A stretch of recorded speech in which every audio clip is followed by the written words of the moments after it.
ओम नमो नारायण। आप श्रवण करेंगे वैशाख मास महात्मा का अध्याय 22। इस अध्याय में आप श्रवण करेंगे वैशाख मास में स्नान, तर्पण और श्री माधव पूजन की विधि एवं महिमा। अंबर ऋषि ने पूछा, मुने, वैशाख मास के व्रत का क्या विधान है? इसमें किस तपस्या का अनुष्ठान करना पड़ता है? क्या दान होता है? कैसे स्नान किया जाता है? और किस प्रकार भगवान केशव की पूजा की जाती है? ब्रह्म ऋषि, आप श्री हरि के प्रिय भक्त तथा सर्वज्ञ हैं, अतः कृपा करके मुझे ये सब बातें बताइए। नारद जी ने कहा, साधु श्रेष्ठ, सुनो, वैशाख मास में जब सूर्य मेष राशि पर चले जाएं, तो किसी बड़ी नदी में, नदी स्वरूप तीर्थ में, सरोवर में, झरने में, देवकुंड में, स्वतः प्राप्त हुए किसी भी जलाशय में, बावड़ी में अथवा कुएं आदि पर जाकर नियम पूर्वक भगवान श्री विष्णु का स्मरण करते हुए स्नान करना चाहिए और निम्न स्तुति करनी चाहिए। हे मधुसूदन, माधव, वैशाख मास आपको विशेष प्रिय है, इसलिए इसमें प्रातः स्नान करने से आप शास्त्रोक्त फल देने वाले हो और मेरे पापों का नाश कर दें। इस प्रकार कहकर मौन भाव से उस तीर्थ के किनारे अपने दोनों पैर धो लें, फिर भगवान श्री नारायण का स्मरण करते हुए विधि पूर्वक स्नान करें। स्नान की विधि इस प्रकार है। विद्वान पुरुष को मूल मंत्र पढ़कर तीर्थ की कल्पना कर लेनी चाहिए। ओम नमो नारायण यह मंत्र ही मूल मंत्र कहा गया है। पहले हाथ में कुश लेकर विधि पूर्वक आचमन करें तथा मन और इंद्रियों को संयम में रखते हुए बाहर भीतर से पवित्र रहें। फिर 4 हाथ का चौकोर मंडल बनाकर उसमें श्री गंगा जी की निम्न स्तुति करनी चाहिए। गंगे, तुम भगवान श्री विष्णु के चरणों से प्रकट हुई हो। श्री विष्णु ही तुम्हारे देवता हैं, इसलिए तुम्हें वैष्णवी कहते हैं। देवी, तुम जन्म से लेकर मृत्यु तक समस्त पापों से मेरी रक्षा करो। स्वर्ग, पृथ्वी और अंतरिक्ष में कुल 3.5 करोड़ तीर्थ हैं, ऐसा वायु देवता का कथन है। माता जानवी, वे सभी तुम्हारे तीर्थ अंदर मौजूद हैं। देवलोक में तुम्हारा नाम नंदनी और नलिनी है। इसके सिवा दक्षा, पृथ्वी, विद्यंगा, विश्वकाया, शिवा, अमृता, विद्याधरी, महादेवी, लोक प्रसादिनी, क्षेमकारी, जानवी, शांता और शांति प्रदायिनी आदि तुम्हारे अनेकों नाम हैं। स्नान के समय इन पवित्र नामों का कीर्तन करना चाहिए। इसमें त्रिपदगामिनी भगवती गंगा उपस्थित हो जाती है। 7 बार उपयुक्त नामों का जप करके संपुट के आकार दोनों हाथों को जोड़कर उसमें जल लें और 4, 6 या 7 बार मस्तक पर डालें। इस प्रकार स्नान करके पूर्व व्रत मृतिका को इस प्रकार से अभिमंत्रित करें, वसुंधरे, तुम्हारे ऊपर अश्व और रथ चला करते हैं। भगवान श्री विष्णु ने भी वामन अवतार धारण करके तुम्हें एक पैर से नापा था। मैंने जो भी बुरे कर्म किए हों, मेरे उन सब पापों को तुम हर लो। देवी, सैकड़ों भुजाओं वाले भगवान श्री विष्णु ने वराह रूप धारण करके तुम्हें जल से निकाला था। तुम संपूर्ण लोकों की उत्पत्ति के लिए अरणी के समान हो, अर्थात जैसे अरणी काष्ठ की आग से प्रकट होती है, उसी प्रकार तुमसे संपूर्ण लोग उत्पन्न होते हैं। सुव्रते, तुम्हारा मेरा नमस्कार है। सुव्रते, तुम्हें मेरा नमस्कार है। इस प्रकार स्नान करने के पश्चात विधि पूर्वक आचमन करके जल से बाहर निकले और 2 शुद्ध श्वेत वस्त्र, धोती, चादर धारण करें। तदंतर त्रिलोकी को तृप्त करने के लिए तर्पण करें। सबसे पहले श्री ब्रह्मा का तर्पण करें, फिर श्री विष्णु, श्री रुद्र और प्रजापति का। तत्पश्चात देवता, यक्ष, नाग, गंधर्व, अप्सरा, असुरगण, क्रूर, सर्प, गरुड़, वृक्ष, जीव जंतु, पक्षी, विद्याधर, मेघ, आकाशचारी जीव, निराधार जीव, पापी जीव तथा धर्मपरायण जीवों को तृप्त करने के लिए उन्हें जल का तर्पण करता हूँ। यह कहकर उन सबको जलांजलि दें। देवताओं को अर्पण करते समय यज्ञोपवीत को बाएं कंधे पर डाले रहें। तत्पश्चात उसे गले में माला की भांति कर लें और दिव्य मनुष्यों, पुत्रों तथा ऋषियों का भक्ति पूर्वक तर्पण। सनक, सनंदन, सनातन और सनत कुमार ये दिव्य मनुष्य हैं। कपिल, आसुरी, बोधु तथा पंचशिख ये प्रधान ऋषि पुत्र हैं। ये सभी मेरे दिए हुए जल से तृप्त हों, ऐसा कहकर इन्हें जल दें। इसी प्रकार मरीचि, अत्रि, अंगिरा, पुलस्त्य, पुलह, क्रतु, प्रचेता, वशिष्ठ, नारद तथा अनन्य देव ऋषियों एवं ब्रह्म ऋषियों का अक्षत सहित जल के द्वारा तर्पण करें। इस प्रकार ऋषि तर्पण करने के पश्चात यज्ञोपवीत को दाएं कंधे पर करके बाएं घुटने को पृथ्वी पर टेक कर बैठें। फिर अग्निश्वात, सौम्य, हविष्यमान, उष्मत, काव्यवाट, अनल, बृहस्वात, पितामह आदि तथा मातामह आदि सब लोगों का विधि पूर्वक तर्पण करके निम्नांकित स्तुति करें। जो लोग मेरे बांधव न हों, जो मेरे बांधव हों तथा जो दूसरे किसी जन्म में मेरे बांधव रहे हों, वे सब मेरे दिए हुए जल से तृप्त हों। इनके सिवा और जो कोई भी प्राणी मुझसे जल की अभिलाषा रखते हों, वे भी तृप्ति लाभ करें। यह कहकर उनकी तृप्ति के उद्देश्य से जल गिराना चाहिए। तत्पश्चात विधि पूर्वक आचमन करके अपने आगे कमल की आकृति बनाएं और सूर्य देव के नामों का उच्चारण करते हुए अक्षत, फूल, लाल चंदन और जल के द्वारा उन्हें यत्न पूर्वक अर्घ्य दें और इस प्रकार स्तुति करें। भगवान सूर्य, आप विश्व रूप और ब्रह्म स्वरूप हैं। इन दोनों रूपों में आपको नमस्कार है। आप शास्त्र किरणों से सुशोभित और सबके तेज रूप हैं। आपको सदा नमस्कार है। भक्त वत्सल, रुद्र रूपधारी आप परमेश्वर को बारंबार नमस्कार है। कुंडल और अंगद आदि आभूषणों से विभूषित पद्मनाभ, आपको नमस्कार है। भगवान आप सोए हुए संपूर्ण लोकों को जगाने वाले हैं। आपको मेरा प्रणाम है। आप सदा सबके पुण्य पापमय को देखा करते हैं। सत्यदेव, आपको नमस्कार है। भास्कर, मुझ पर प्रसन्न होइए। दिवाकर, आपको नमस्कार है। प्रभाकर, आपको नमस्कार है। इस प्रकार सूर्य देव को नमस्कार करके 7 बार उनकी प्रदक्षिणा करें। फिर द्विज, गो और सुवर्ण का स्पर्श करके अपने घर में जाएं। वहाँ आश्रमवासी अतिथियों का सत्कार तथा भगवान की प्रतिमा का पूजन करें। राजन, घर में पहले भक्ति पूर्वक जितेंद्रिय भाव से भगवान गोविंद की विधिवत पूजा करनी चाहिए। विशेषतः वैशाख के महीने में जो श्री मधुसूदन का पूजन करता है, उसके द्वारा पूरे 1 वर्षों तक श्री माधव की पूजा संपन्न हो जाती है। वैशाख मास में आने पर जब सूर्य देव मेष राशि में स्थित हो तो श्री केशव की प्रसन्नता के लिए उनके व्रतों का संचय करना चाहिए। अपने अभिष्ट की सिद्धि के लिए अन्न, जल, शक्कर, धेनु तथा तिल की धेनु आदि का दान करना चाहिए। इस कार्य में धन की कंजूसी उचित नहीं है। जो समुचे वैशाख भर प्रतिदिन सवेरे स्नान करता है, जितेंद्रिय भाव से रहता है, भगवान के नाम का जपता और हविष्य भोजन करता है, वो सब पापों से मुक्त हो जाता है। जो वैशाख मास में आलस से त्याग कर 24 घंटे में 1 बार भोजन, केवल रात में 1 बार भोजन अथवा बिना मांगे मिले हुए अन्न का एक समय भोजन करता है, वह अपनी संपूर्ण अभिष्ट वस्तुओं को प्राप्त कर लेता है।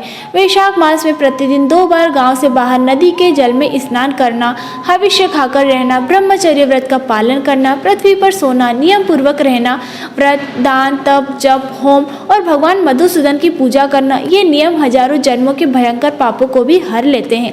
जैसे भगवान माधव ध्यान करने पर सारे पाप नष्ट कर देते हैं, उसी प्रकार नियम पूर्वक किया हुआ माधव मास का स्नान भी समस्त पापों को दूर कर देता है।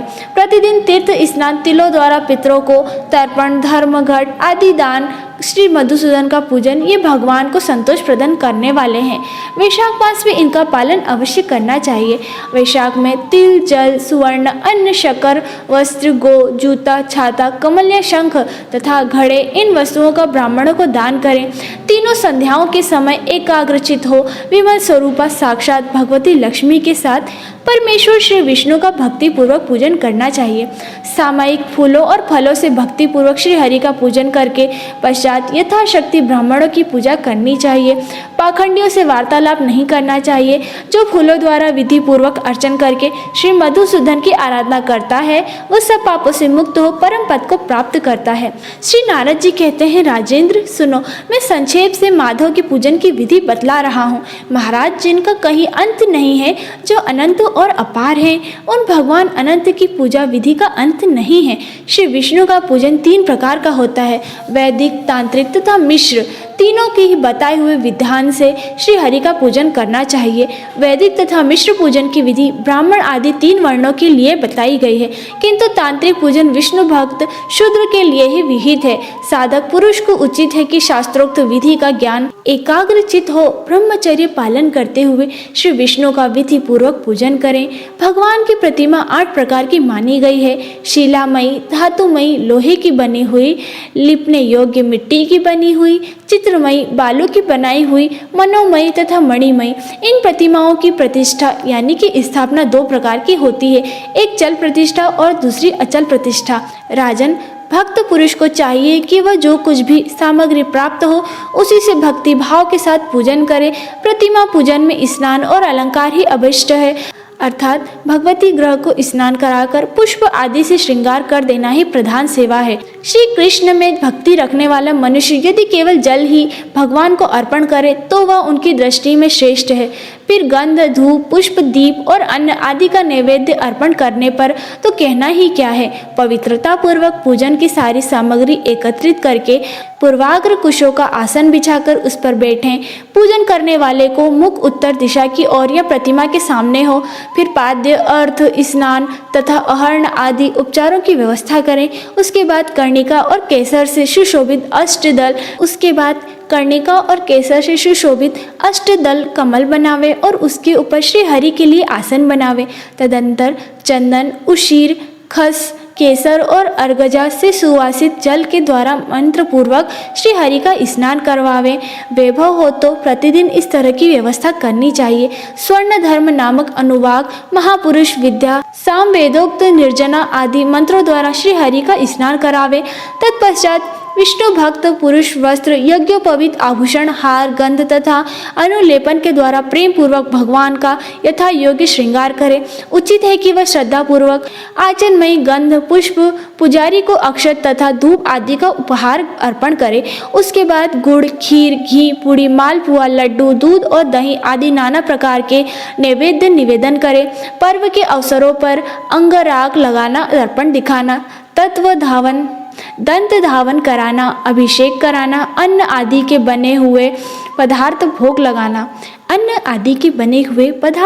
लगाना, कीर्तन करते हुए नृत्य करना और गीत गाना आदि सेवाएं भी करनी चाहिए। संभव हो तो प्रतिदिन ऐसी व्यवस्था रखनी चाहिए। पूजन के पश्चात इस प्रकार ध्यान कर भगवान के शंख, चक्र, गदा और पद्म से सुशोभित 4 भुजाएं हैं। उनकी आकृति शांत है। उनका वस्त्र कमल के केसर के समान पीले रंग का है। वे मस्तक पर किरीट, दोनों हाथों में कड़े, गले में यज्ञोपवीत तथा उंगलियों में अंगूठी धारण किए हुए हैं।